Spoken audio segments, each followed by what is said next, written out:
Hey everybody, welcome back to Screwball, a baseball podcast, your home for everything baseball. I'm your host Mike Lepre, here with my co-host Frank White. Hey, how's it going? On this episode of Screwball, we're going to discuss the current 2020 MLB proposal and all past and hopefully future proposals that will be affecting the hopefully upcoming season and seasons in the future. And as we've stated in the past here at Screwball, we record typically on Mondays. So we are recording just after the MLBPA put out an announcement. They took a vote on the owner's proposal, and I'd just like to read the official MLBPA statement before we get started here. Quote, the MLBPA Executive Board met multiple times in recent days to assess the status of our efforts to resume the 2020 season. Earlier this evening, the full board reaffirmed the players' eagerness to return to work as soon and as safely as possible. To that end, we appreciate finalizing a comprehensive set of health and safety protocols with Major League Baseball in the coming days, and we await word from the league on the resumption of spring training camps and a proposed 2020 schedule.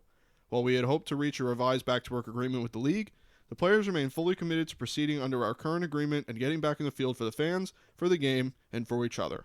Now, we are fresh off of this statement, and we are kind of gathering our thoughts together here in preparation for you guys. So, what are your just initial thoughts on this, Frank? I mean, this centers right around what we're talking about today. I think it really sounds like it's a step in the right direction Mm-hmm. because it's not like a shot down or a shot fired at the owners Mm-hmm. or the league itself, which is a lot of the other statements have been. Same as the league towards the players union. Mm-hmm. So it sounds like they were kind of close to something. They are working on a health project, testing, safety, stuff like that. So I feel like they're all right. I just feel that the players really couldn't accept this because of the future, the CBA and future players. And I think that's really where they didn't want to compromise. So like that's where I get the feeling that they just, unless they got exactly everything they wanted, they couldn't accept a deal just because of the CBA coming up. Without a CBA coming up in 2 years, I think it's a lot easier for them to accept. I agree with you.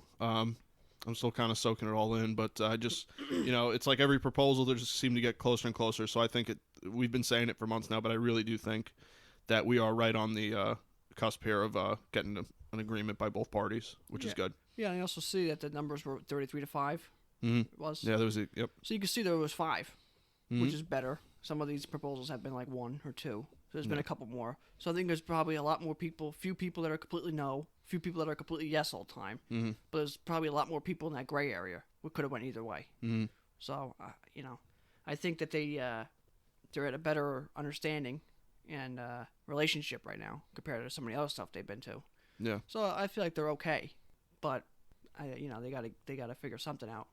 Yeah. I agree. So Get us going here, they missed a lot of games. Yeah. They missed a lot of chances at a lot of extra games. Yeah, I'll say.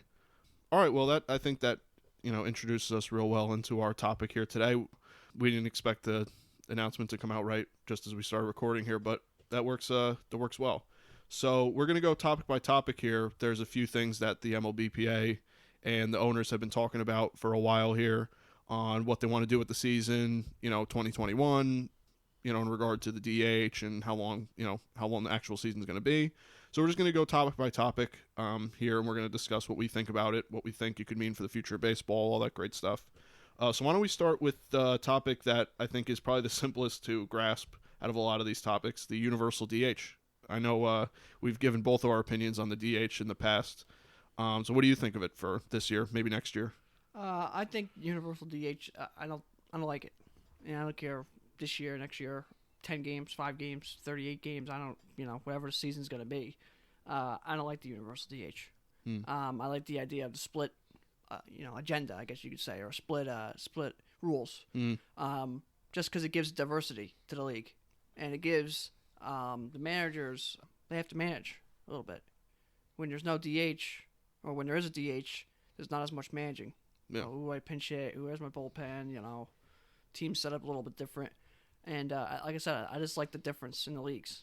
Mm-hmm. It makes it an American League and it makes it a National League. Instead of just being one big league, it gives you that diverse thing, and it keeps that old school. It still keeps that old original rules from baseball alive, where the pitcher had a hit. So yeah, I'm not as big on the pitcher hitting as you are. I believe me, I like that. It adds strategy to the game, and I like the old school style of it.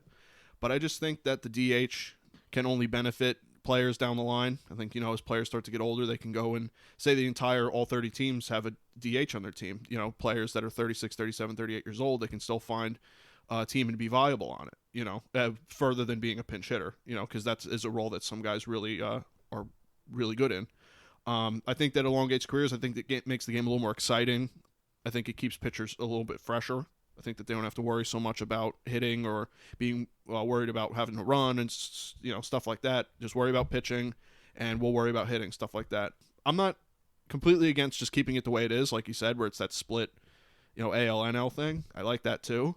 But as far as implementing universal DH, I've always kind of liked the DH, so I'm kind of glad that it might start going in that direction. And they're saying that if it gets implemented, it could get implemented for years to come. Like, this could just be it. Oh, if it gets put in, which it already pretty much got agreed to, it's not leaving. It's not leaving unless something crazy happens or big changes. If it does leave, it'll leave for both leagues. It won't leave for half a league. I can see that, yeah. So this goes in, which it pretty much already is. It's in for good. The next topic, I think it goes, can't get much simpler, other than the DH, is the amount of games that they were arguing for. Yeah. Players Association obviously wanted as many as possible. There was proposals for 100 games with double headers, and, obviously they kept getting cut down and cut down, cut down. They finally came to a 70 game.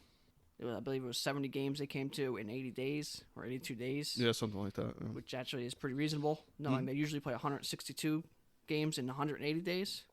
But owners proposed 60 games, and that was the official proposal, which was 60 games. And at this point, I think it was 60 games in 66 days or 68 days. Or something like that, yeah. Which, again, is pretty reasonable, right on point. Mm-hmm.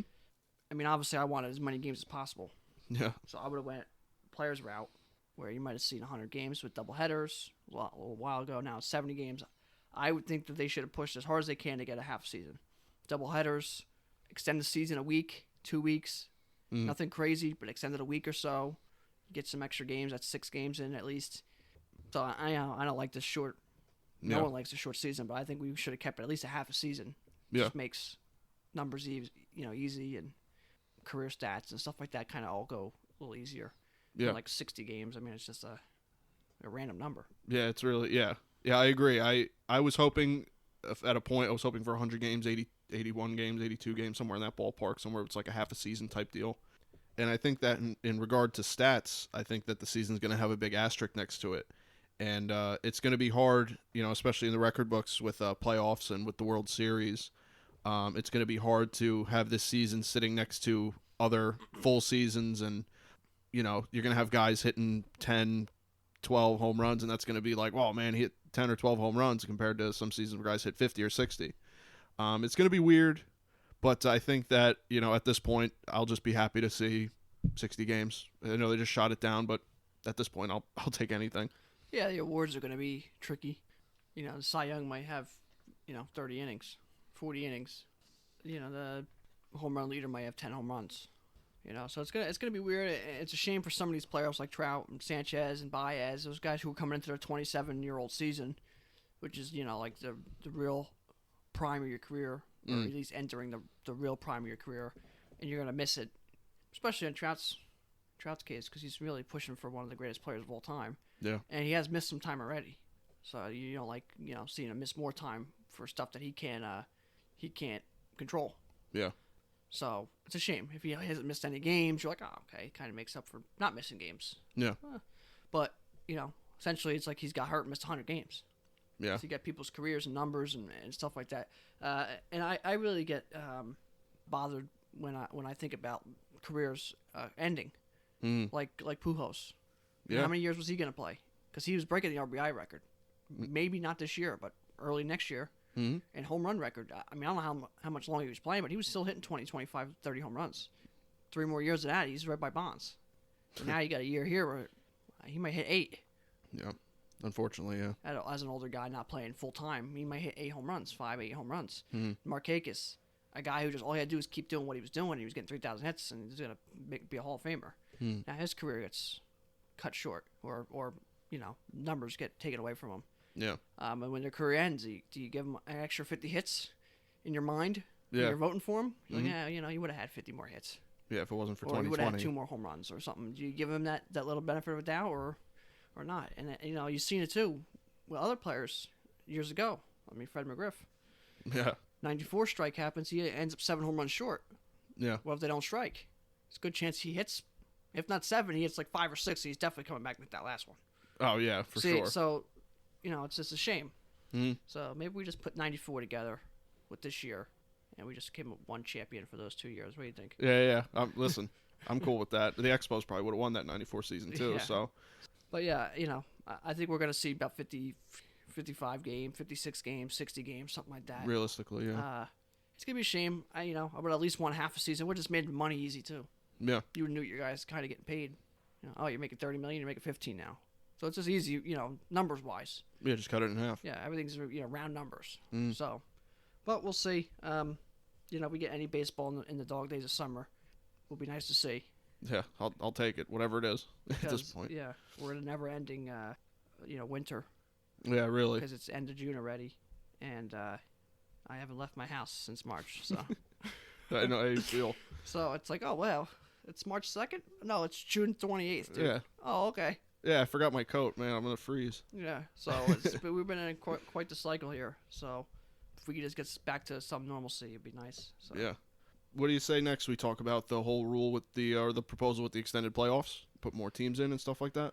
Yeah, we could jump into that. You want to start us off? Yeah, I mean, I'm pretty on board with the idea. I think it's fine because in such a short time, it's teams could get hot and teams could get cold, so it's more of a safety net for especially the better teams to make sure that they get in the playoffs and make sure that.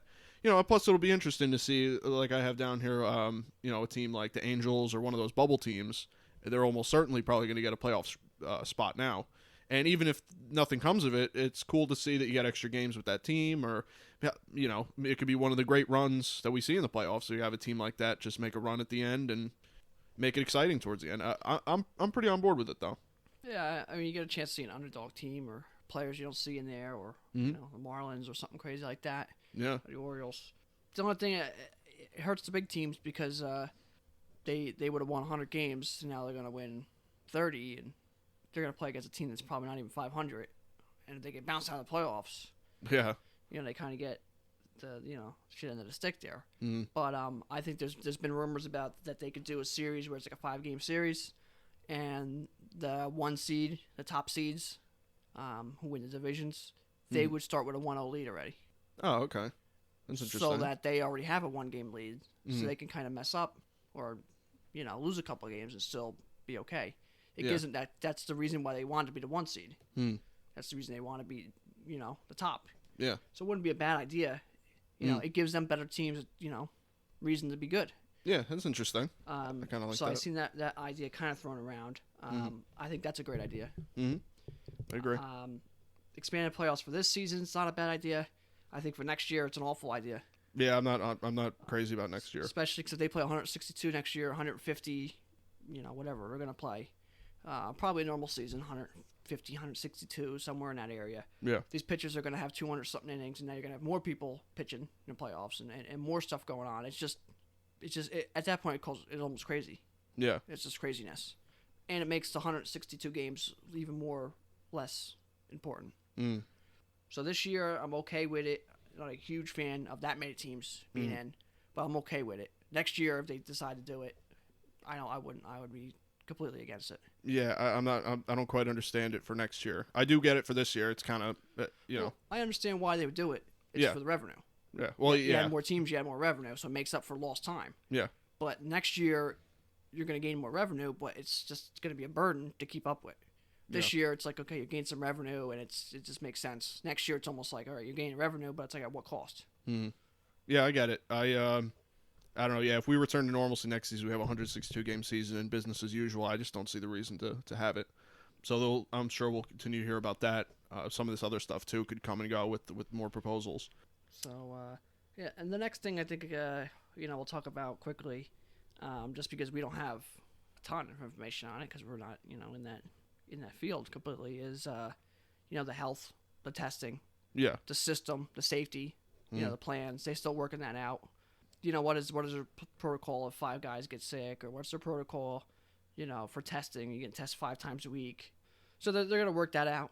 There was really no decision on that yet. They're going to test them. They're going to keep an eye on them. They're going to limit activity. Other than that, we really don't have quite a clear idea on that. But it's something obviously to mention because that's probably the biggest thing to get them back on the field. Mm-hmm. So, I believe they should be tested a good amount. I believe they should be back in their home stadiums, play the season. I believe the cities that have the chance, they should give fans 25%, 50%, whatever it is, and just limit concessions. I think my thing would be all bottled stuff, all stuff like that. Oh, bag of potato chips, you can buy that. Bottled water, can of beer, bottled beer, something that's contained, that's fine. No guy grabbing you, giving you a hot dog. More contained stuff. So stadiums can still make money. The workers can still work. Fans can still get their peanuts and their drinks and stuff like that. But you're just not having that. Oh, everyone shares the mustard container. Everyone shares, this guy grabs your hot dog and puts it, it's just less touching of your items.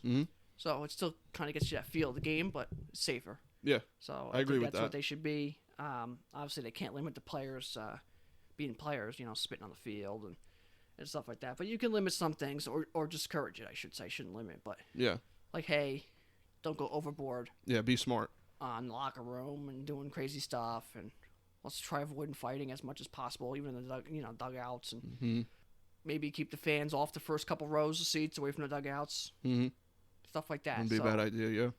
They have stuff. They get that's all stuff that they have to talk about. There's no real plan at all for that. There is kind of, but we don't know it.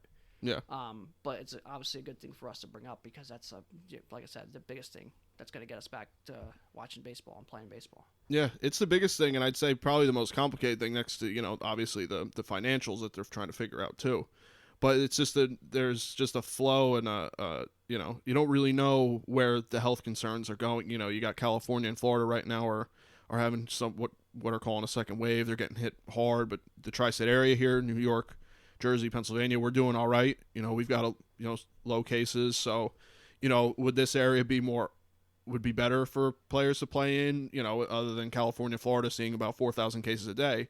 It's just there's an ebb and flow to what's going on, and it's hard to say, like Texas, I know has had some reemergence, but they're such a big state that, you could do some social distancing at games. And like you said, I love the concession idea where you have bottled and packaged stuff and not actual handling of, like you said, hot dogs, burgers, stuff like that. But I think it is the health and safety is the most important thing, and it's the most complicated thing. Like I said, next to the financials, because that's obviously they've had a really hard time figuring that out. Yeah, they go hand in hand, financials and safety, because that's you only get safety by spending money. Yeah, exactly. The players are taking the risk, owners are taking a lot of the financial risk. It's a very complicated thing to talk about, and I don't think there is one answer. That's why they have to negotiate and come together and try to work with each other instead of this back and forth, especially over social media. It seems like it's like this petty social media war going on between. It's just like it's hard to watch as a fan, and I think that we're losing sight of the fact that we just need to protect the players and protect the staff and stuff like that. So we'll see what happens with that. It's an ongoing thing. This pandemic's still happening. Obviously, like I said, the tri-state area where we are, it's a lot better. But yeah, I think that's important to mention too, like you said. To health and safety. You want to move on to the larger rosters that they've been proposing? Increase the roster size? Sure. So what was going into the season, what was it? 26 players was the rule? I believe they upped to 26, which adds one extra roster spot, but it had to be a position player. Yeah, that's right. Good. They were starting to use more pitchers. So like you can get one more spot, but it has to be a position player, obviously, because some teams were having like 2 position players and all pitchers. It was getting a little crazy. So that's where they were kind of at. Yeah. Now I believe it's up to, the idea was up to 28 to 30. Yeah, I saw 30, so I'm not sure. Somewhere in that 28 to 30, 31 range. Mm-hmm. Gives you more pitchers. It gives you more position players. It gives you more flexibility, safety, in case someone's sick, not feeling well, hurt. You don't have to send people, up and down and bring new people into the stadium. Mm-hmm. Be like, all right, we have 5 extra guys on top of the guys we already have extra. Yeah. So it's less, call him in. Oh, where's he been? Who's he been with? Does he need to get tested? Oh, does he have the virus? So if you have more players, less of that going on. So yeah, I think, agree. Having bigger rosters is good for this year, and obviously adding the one extra spot I thought was fine. But next year, under normal circumstances, I don't want the roster to be that big. No, certainly. 26 or even maybe 27 at the most. Yeah, at the very most. At the very most, and I would say it had to be another position player at that point. Yeah, don't keep adding pitchers and elongating the game. Yeah, or even like a player that's, could be in the dugout, but you could have 2 players in the dugout, but you have to activate 26 of them. Something like that. We have extra players in the dugout all the time, but every game you have to, destine certain which ones are going to be active. Yeah, so you have 28 guys in the roster, but 25 of them have to be activated for the game. Okay, I see what you're saying. Yeah. Where it's like, here's 50 guys, but 45 of them have to be active.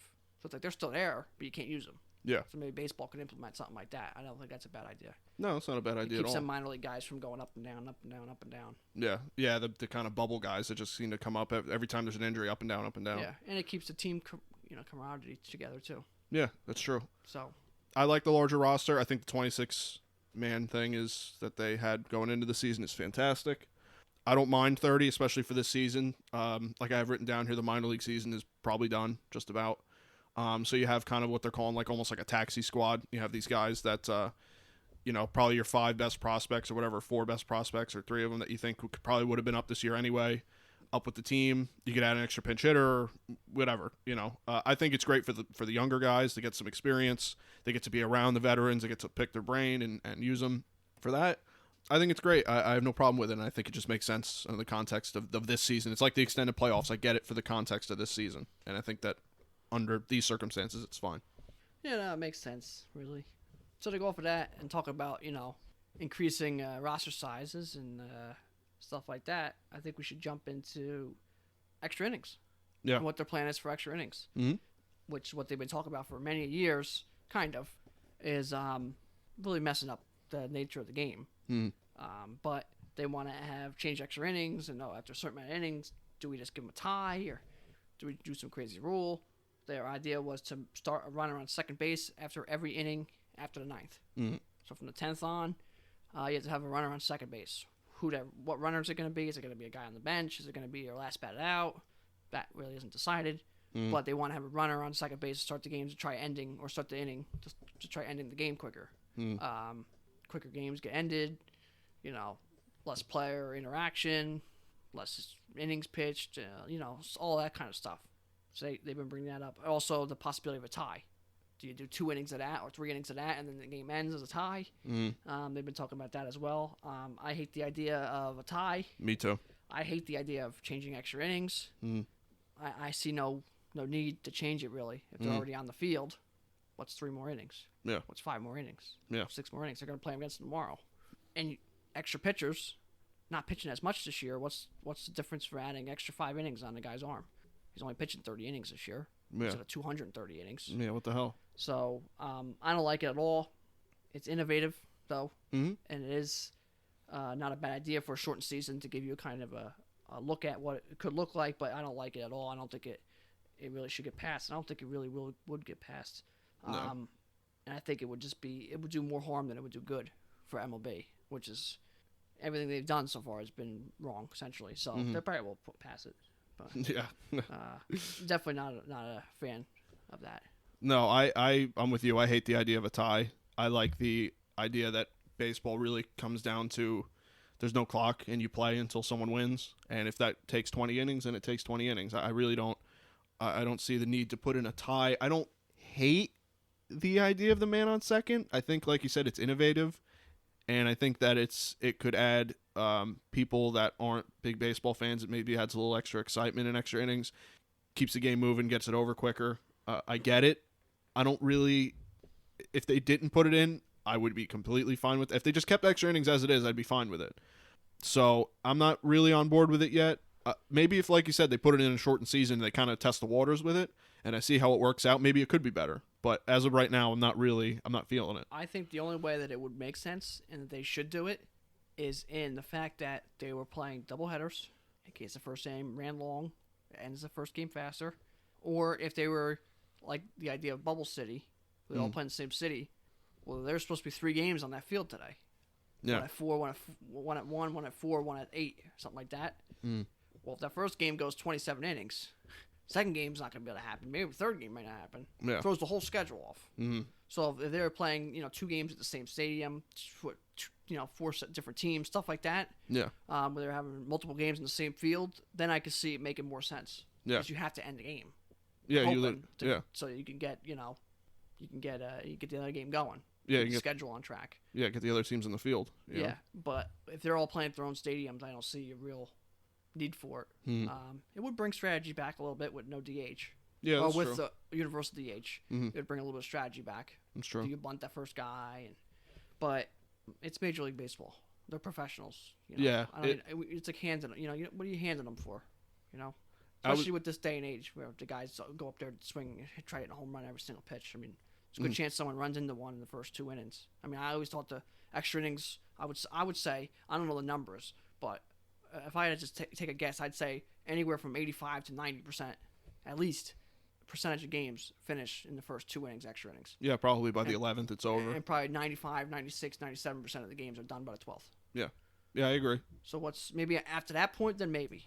Yeah, if it start getting to the 15th, 16th, if you 17th. want to start doing something like that, you could definitely persuade more people. But just to be like, extra innings, here you go. Yeah. Doesn't make a lot of sense to me. Yeah, I was actually going to make the comparison to it as like the XFL with the point after rule, where you have 1 point from so far, 2 points, 3 points. It seems gimmicky. It doesn't seem like a professional sport. I didn't hate the XFL thing. I'm not saying that I hate these ideas. It just seems gimmicky. It doesn't, like you said, it's kind of hand-holdy. It doesn't seem like you're treating them like professionals. Yeah, you drew it up in the dirt while you're playing with your friends, and that's just the rules. Yeah, so it seems... What's the point of that? Yeah, it doesn't seem like a mano-y-mano, let's duke it out type thing. It seems a little, like I said, gimmicky. It just doesn't. It doesn't have the right feel to it. And luck of the draw too. If they matters which way they do it. Let's say they go last bat out. Well, maybe your last bat out was your catcher. He's got, can't run. So now it changes your whole thing. While the other guy's last bat out was the leadoff hitter. Yeah. He's flying around there, Juan Pierre. Yeah. So, it just doesn't seem, that great of an idea. But yeah. We'll see. We'll see what the MLB decides, but I don't see it passing. No, I don't see it either. Especially the ties. I don't. No, I don't see ties flying. I don't see that going. So what's the last thing you want to talk about here? You actually talked to me about this earlier. I had no idea that they were even considering this, what you call the re-entry rule or a substitution proposal, where they could change the way that substitutions, pinch runners, pinch hitters, or whatever are working. Sure. You can explain it a little to the audience here. Sure. Again, this has kind of been more of a not talked about as much, or has not been in detailed as much, where it's been like, oh, this is going to happen. But the idea of relaxing the substitution rule in extra innings, where I think what they mean is if you pinch hit somebody, he could re-enter. So you could re-enter once. If you want to use a power hitter with a guy on third base, less than 2 outs, he's going to hit that fly ball, you could pinch hit him. Yeah. Off the bench, and then you could re-enter your catcher. If that's who he hit for, or if you want to put a leadoff hitter there, you could re-enter him after the at bat. You can do that once a game. That gives you more flexibility, helps end these games in extra innings possibly. Yep.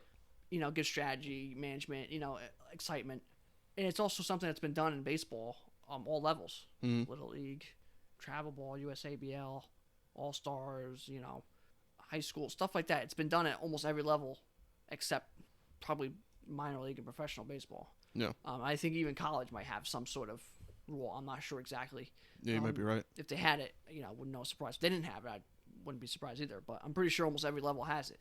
So I feel like that's something that you wouldn't bother the traditional baseball fans, kind of like myself. I wouldn't see it too much of a bother. As long as they made it simple as that. You only could do it once and only in extra innings. So you only could re-enter once. Not once per player, once. So if you want to take your catcher out because he's slow and put a pinch runner there, that's fine. But the next inning, you can put your catcher back at. That's it. Yeah. It's the only time you get to use it. You can't use it the next inning and go, oh, well, I don't want this guy hitting. I do it again. No, after that, it's just normal substitution. Yeah. So at that point, I think it's okay. I feel like that wouldn't be too bad. No. Especially for a short season, see what it looks like. And if you really want to go for it into the future, you can. I'm not huge on the future ideas, but for this season, sure. And then see what it looks like. I don't think I could see it staying. I could see it sticking and being like, all right, cool. Yeah. It gives more strategy. It gives more connection to the game. Because if you play baseball growing up, you kind of see that. Yeah. So you can kind of makes you feel like you know the rule for them. You know what I mean? It kind of makes you have that connection as a younger fan, maybe. Yeah, it doesn't seem too far out of the realm of possibility. It seems traditionalist. It doesn't screw up the game too much. It's like I said before with the extra inning thing, it doesn't feel too handholdy. It doesn't feel like they're really trying to gimmick the game up. It's like, hey, once an extra innings, like you said, it's a perfect scenario. Your catcher, you pinch run for the catcher. You know, say it doesn't work out or whatever, the pinch runner doesn't work out. You put your catcher back in. You still got your guy behind the plate instead of some backup. I like the idea a lot. Like you said, for future seasons, I don't know. We'll see how it works if they want to test the waters. But I don't hate the idea as much as the extra inning stuff is still a little wishy-washy with me, but I do like this a little better. Yeah. It seems more professional. Yeah, I don't mind You it. know? I don't mind it. Like I said, I can see it sticking, and I'd be okay with it. Yeah. I don't want craziness. We get us, change your lineup and go crazy with some of these. Yeah, you can just substitute whoever, whenever. You know, I don't like that either. So I would say some quick things. I have some extra notes here for what these proposals look like, and really I want to talk about a little bit is some of the lasting impacts they could have. Obviously, with a shortened schedule, we might see a shortened schedule going forward. Not shortened 60-game schedule, but you might see 162 cut back down to 154, which has been talks already. But now they already shortened the season and stuff like that. It's like they might be able to use that as leverage to shorten the season, more off days and stuff like that. Health and safety of the players is going to be huge now, even more than it always was. Obviously, fans, you can see that with nets getting added. Yeah. So health and safety and stuff like that has been huge. I think you're going to see more of that out of this whole experience. Yeah. Expanded playoffs, I think you're going to see some sort of expanded playoffs for good. Might only be 2 more teams, which would be okay. But you might see more expanded playoffs from this. Universal DH, that's in. That gets passed, which it already did. It's going to be in. Extra innings, I don't think you're going to see it. The re-enter rule, you might see. Ties, I don't think you're going to see. But there's going to be so many lasting impacts from this season as a test season almost. And also, to go along with that, the new divisions. Yeah. This season is probably going to have different divisions. And if not different divisions, definitely different schedule setup. Yeah. Less interleague or more interleague, whatever, makes more sense in that market. You're in the East, Northeast, you're going to play more Northeast teams, stuff like that. Does that change things forever? Does next year, or not next year, the CBA 2 years from now, and that comes up, do they go away from the ALNL, I heard, is a possibility, and go to East-West, like NBA, and just kind of realign them all, and be like, oh, okay, you're all, besides having NL East and AL East, let's just have the East and just split it up. Split up like the Central or something? Yeah. Oh, Yankees. You can have, Yankees. Playing the Phillies, and they have the Mets in the division. They also have the Blue Jays in Boston. Yeah, yeah. Okay. So it's all closer together. Do they realign divisions? I hope not. I hope they don't do that. But I think this is their chance. So don't be surprised to see that. What this does too this season, it takes away, I think, the idea of expansion teams. Because where's the money right now? Yeah. So I don't think you're going to see expansion teams. It just pushes that back for years. Any team that's possibly relocating or even looking to a stadium, that might get delayed. Tampa Bay. Tampa Bay, both of those situations. Definitely might see a delay, at least in that idea. The A's, a new stadium, maybe. So I think you're going to look at some new, divisions and schedules. How they set them up could come from this year. The impact, could be lasting. The next thing is the idea of advertising on uniforms. They already passed the fact that you could put a small advertisement on the uniform. Yeah. This year they were going to put the Nike logo on the uniform, so that was already kind of there. But it's like they made the uniform, so no one really would have thought of it. Yeah, yeah. But now they're talking about making a patch or some sort of thing where you could put on the uniform, on the chest or something small on the arm, like something like that, where it's like, hey, Wawa or Walmart or something, a sponsorship to bring in some money. Yeah. Like you see on the stadium walls and the stadium signs. They did that in 94, 95. They started putting the advertisements on full time and kind of regulating it. So you can see something like that in jerseys now to bring in revenue for missed revenue. And you're going to see that. I think you're going to see that kind of never go away. I'm not going to say it's going to get bigger like soccer where it's all over the jersey. No. But I don't think you'll ever see it go away. Obviously, the CBA is up after 2021, which is a huge reason why I don't think we have baseball right now. Yeah. Because players can't give in because they know they have a CBA they have to negotiate for. So that's a huge thing. Yeah, they don't want to undermine their own negotiations. Yeah, they don't want to accept something now and then a year and a half, 2 years, the owner's like, well, you accepted then, or you gave in then, so might as well give in now. Yeah. So I think that's a huge reason why we don't have baseball right now. Mm. Revenue sharing is going to change Mm. from this season. What they do with the money, I think, is going to change full time. So there's a lot of things that's going to change from this season, and baseball is going to be changed forever. And I think it's definitely taken a hit for this season. Oh, yeah. And the off season they had, but I don't think it's gone. I don't think it's dead. It's definitely going to take a hit though. But they could pull a couple of these right strings for once here, and ride some of this awful time they've been going on. They could definitely get baseball back and figure out a marketing strategy for these players and stuff like that. They could figure it out. Yeah. They just got to, slow things down a little bit after they get the season kind of underway and understand, what they could do right. Yeah. Because they pulled all the wrong strings because time's a factor. So I think it's been a snowball effect. Yeah. So I think once they get things settled down, they can kind of pull the right strings and kind of get baseball on the right track and kind of fix itself. But, the game's going to be changed forever. I agree. Yeah. I just think that, it starts at the bottom with kids, bringing kids into the game and stuff like that. Yeah. And minor leagues and USABL and Little League and college and amateur ball and stuff like that. That's where it starts. Bring kids back into the game and that'll help the growth and the popularity of the game. Yeah. And then market your superstars. Market Mike Trout. So the guy on the East Coast knows who Mike Trout is, because there's some people on the East Coast who don't know who Mike Trout is, and they're baseball fans. Which is insane. So that needs to be marketed. I mean, we'll hear some more information really soon on a season, and it's going to look quite different, and it's going to look quite different for years to come, and maybe forever. Yeah. Because of this season. Yeah, I think MLB can get hit and keep moving. I don't think that it's gonna take the sport out or anything, especially if they do end up playing, which would be great. I just think for optics, regardless if they have a seat or not, I think there's already been quite a bit of damage done with the Astros, and just with this back and forth kind of BS going on here. I think Manfred especially, we've already voiced our criticisms of the guy. He's not making us real happy as baseball fans. I'm sure there are a lot of baseball fans out there that feel the same way we do, feel kind of slighted. And I'm trying to put myself in an outsider's perspective, like someone that may not like baseball and wants to get into baseball, or has some sort of mild interest in it. This couldn't have helped in any stretch of the imagination, where the NHL and the NBA are saying, hey, this is our idea, this is what we're going to do, we're going to start playing these days, we're going to start playing at this facility, blah, blah, blah, where MLB is still almost going at it like a bunch of babies. It doesn't look good for the sport, especially when the grown-ups in the other sports are saying and doing the right things. Yeah. Also, with seasons schedules all changed up, there's going to be probably more competition while baseball's being played. More people, basketball's on, hockey's on, football will be on, racing will be on, stuff like that will all be on, instead of just kind of being like baseball's the only thing for a while. Yeah. So it's a good point.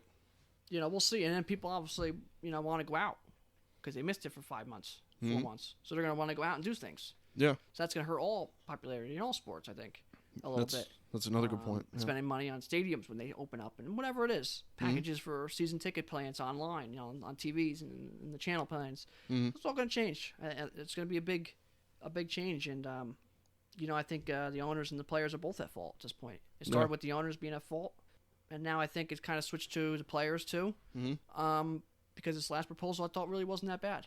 No, yeah, but, I agree. The owners could give in. The owners are making millions and millions and billions and billions every year for 50 years. 1 year they lose money, or 2 years they lose money, and they can't give it up. So it's a mess, and it's always been baseball and the money, and that's always been something that turns people off. Same reason why it turns some people off football. Yeah, it's just so much money. Yeah, and like, oh well. No one really cares about you. It's how much money you're going to make us. Yeah, how much you line in our pockets, yeah. So, it's just a shame, but we'll be back. Been saying it for months, but man, we are close this time. We are really. Yeah, we'll see. We're right there. We'll see baseball soon, and we'll have some, decisions and stuff made in the next couple days, in the next week or so. So, we'll see what they are. Yeah, we'll see. But I guess we'll go into the end of our episode here, which consists of the trivia question. And since we had this past Sunday was Father's Day, so I'd like to wish everybody a belated Father's Day. Would have been a great day to have an announcement on baseball on Father's Day. Would have made sense. It would have been perfect. But yeah, like I said, since it was Father's Day, and we want to wish everybody a great Father's Day and belated Father's Day, the trivia question goes hand in hand. So there has been one perfect game thrown on Father's Day. So the trivia question is, who threw the only perfect game on Father's Day? That is Jim Bunning of the Philadelphia Phillies, June 21st, 1964. A little while ago. Yeah, against the Mets, and they won 6-0, and it was the first game of a doubleheader at Shea Stadium. Wow. He threw a perfect game. And it's a funny thing too, because he was a father of 7 kids at the time Oh my God. when he threw the perfect game. So it just kind of was weird, Yeah. coincidence there. But yep, Jim Bunning, only perfect game on Father's Day. Yeah, started that doubleheader out right for the Mets. Yeah. I'm sure those fans were happy. I don't know how you celebrate though. Yeah. For the Phillies. Do you run out there and celebrate and dump the water and, well, let's go fill the water cooler back up. We gotta go again. Yeah, we got to go again. Was the catcher gonna stay out there? Or Yeah, this that's guy's funny. probably back in the locker room getting, hammered. Yeah. Whatever he is out or at the club or something. Yeah. Or going to spend time with his 7 kids. I don't know what he's doing. Yeah. Is he allowed to leave early? Yeah, well, I think was he earned it. Or was it to sit in the dugout? I don't know. So I'm sure that was quite, a mess. Yeah. Yeah, I thought that was obviously fitting for our time. Yeah. In our calendar year here. So that's pretty much it for me. All right. Yeah, I got nothing else that I don't think we covered here. Obviously, we want to wish everyone a belated Happy Father's Day, and we hope that we see some baseball soon. And actually, just sports in general, I'll take at this point. Got the NASCAR race on. We're watching. At least we got something there. But quick reminder before we go, guys. Just want to say, as I've said last week, that we have our Screwball website up, screwball.podbean.com. You can check all of our episodes out there. You can also check out our episodes on Apple Podcasts. You can check out our episodes on Google Podcasts. And you can check out our episodes on Spotify on top of our regularly updated YouTube page. So until next week, you can follow me on Twitter at RealMikeLepre. You can follow me on Instagram at Mike Lepre. And you can follow me on Instagram and Twitter at FDubs10. You can follow our official Screwball Twitter at ScrewballPod. You can follow our official Screwball Facebook at ScrewballPod. No E in Screw. And that's it from us, guys. We'll see you next week. Yep, take care.